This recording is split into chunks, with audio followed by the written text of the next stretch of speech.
segment, we're going to look at Australia and the USA when it comes to faster payments fraud and what's being done and what you should do or what you can do. How about for a little land down under? Haha, I come from the fraud down under. What happened in the UK? Well, what happened in Australia? Is it the same thing? Little back history, Australia has had faster payments for going on about 3 years now. They call their system the NPP. All right, when fraud took place in the, when faster payments, Professor needs to stop and learn how to talk time. This is where we have a quick drink so my brain can reset. All right, back to it.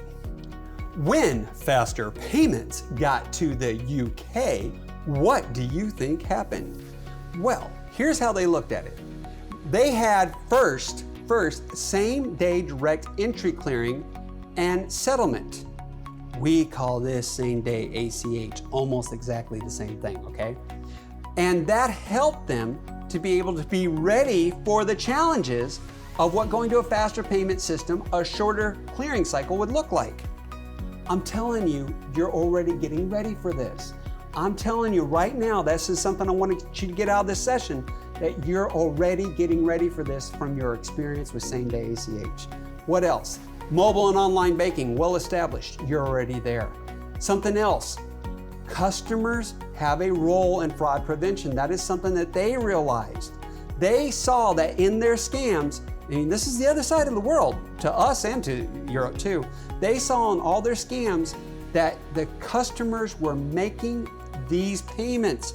They were choosing to do them. This is one of the most beautiful things when it comes to our faster payment systems. There are no debits. These are credit push payments. It is not some unknown person took money out of my account. How did that happen? No, it is the user goes and says, I want to send this money.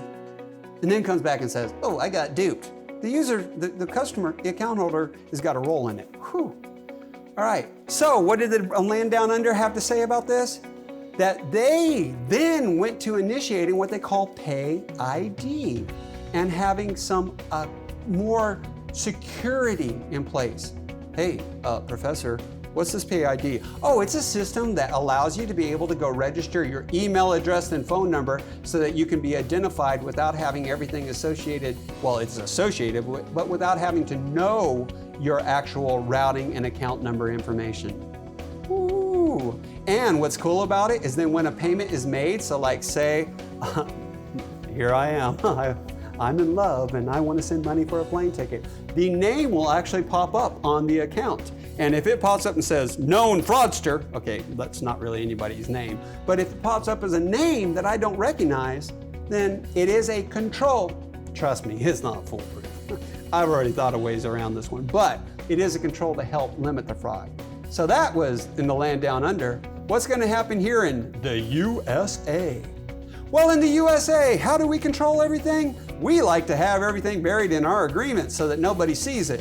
Well, you're gonna have to make sure that this is seen, that this is made visible to our account holders. So first of all, there's a difference between an authorized transaction and fraud. This is the type of information I would be putting in my agreements and I would be making public to my account holders. Pay attention to this part. If you were sleeping through the rest of the part, if you think my jokes are bad, they are, okay, you're right. But pay attention to this part. This is the type of stuff I want to make sure that I'm getting to my account holders in that education.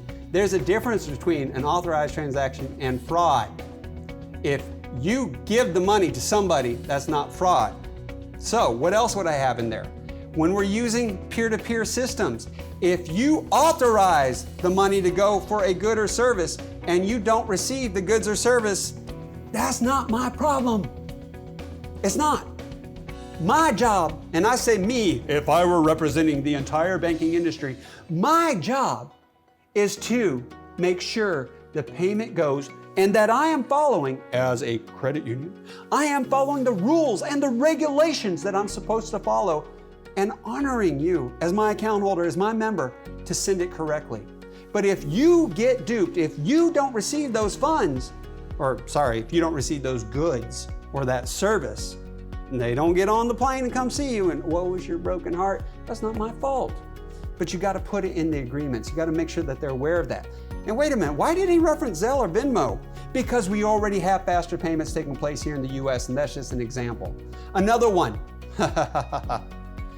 So, what did you think about that? I kind of ended on a little cliffhanger there, didn't I? I started telling you, here's all the things you can do to be able to have stuff in your agreements and protect yourself when it comes to faster payments fraud. There really is a lot more, but I couldn't put everything out there. If you'd like to see the full webinar, well, email me, kevin@paymentsprofessor.com, and we'll see about hooking you up to get that full webinar. If you'd like to learn more about faster payments, well, you can go to the paymentsprofessor.com website. There, got full courses on RTP, introduction course, a course on the risk, the rules, and regulations. Even have a full course on FedNow out there and available. All of it in the short video style. If there's something else that you'd like to have created, you can always email me, kevin@paymentsprofessor.com. Yeah, I already gave the email address. There it is again. And I'll be glad to have that created for you. What do we do at the Payments Professor? Well, we create education that's entertaining, educating, and fun. So if you'd like to join in the entertainment, the education, and the fun, make sure you start following us on YouTube. Make sure you email me with any of that information, and I look forward to seeing you in a future class. Class dismissed.